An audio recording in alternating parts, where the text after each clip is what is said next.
Hello friends, আজকে আমি আপনাদের রান্না করে দেখাবো কাচকি মাছ টমেটো আলু দিয়ে চচ্চড়ি। তো আমি এখানে কাচকি মাছ ভালো করে ধুয়ে পরিষ্কার করে নিয়েছি, দুটো টমেটো কেটে নিয়েছি আর ছোট একটি আলু কেটে নিয়েছি। এবারে এর মধ্যে দিয়ে দিচ্ছি হলুদের গুঁড়ো, লাল মরিচের গুঁড়ো, সামান্য আদা বাটা, রসুন বাটা। আদার স্মেলটা আমার ভালো লাগে, সেজন্য আমি গুঁড়া মাছের মধ্যে আদা দিয়েছি। এবার দিয়ে দিচ্ছি পেঁয়াজ কুচি, স্বাদ মতো লবণ দিচ্ছি,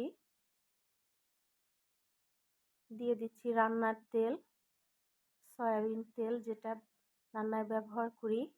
এবার ভালো করে মাখিয়ে নিচ্ছি, ভালো করে মাখিয়ে নিব, কারণ রান্নার সময় খুব একটা বেশি নাড়াচাড়া করব না, তাহলে ছোট মাছ তো ভেঙে যাবে। সেজন্য এখন ভালো করে মাখিয়ে নিব। আর আমরা জানি কাচকি মাছে বেশ ভালো ধরনের পুষ্টি পাওয়া যায়, চোখের দৃষ্টির জন্য খুব ভালো আর খেতেও সুস্বাদু কাচকি মাছ। তো মাখানো হয়ে গিয়েছে, আমি সামান্য একটু হাত ধুয়ে নিব পানি দিয়ে, কারণ এটা থেকে প্রচুর পানি বের হবে, সেজন্য বাড়তি পানি খুব একটা দিব না, হাত ধোয়ার জন্য যেটুকু লাগে সামান্য পরিমাণে। এবারে চুলোতে বসিয়ে দিলাম,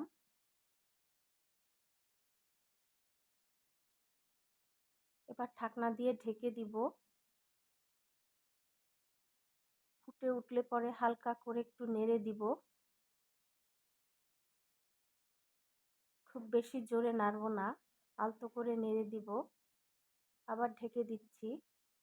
দেখুন মাছ থেকে পানি অলরেডি বের হয়ে গিয়েছে। আবারও হালকা করে নেড়ে দিচ্ছি।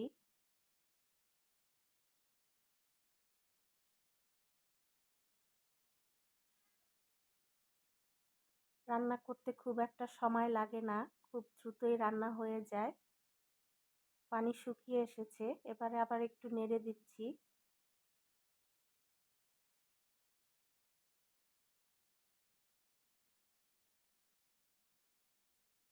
রান্না হয়ে গিয়েছে, এবারে ধনিয়া পাতা কুচি দিয়ে দিচ্ছি, দিয়ে একটু হালকা করে উল্টে দিচ্ছি।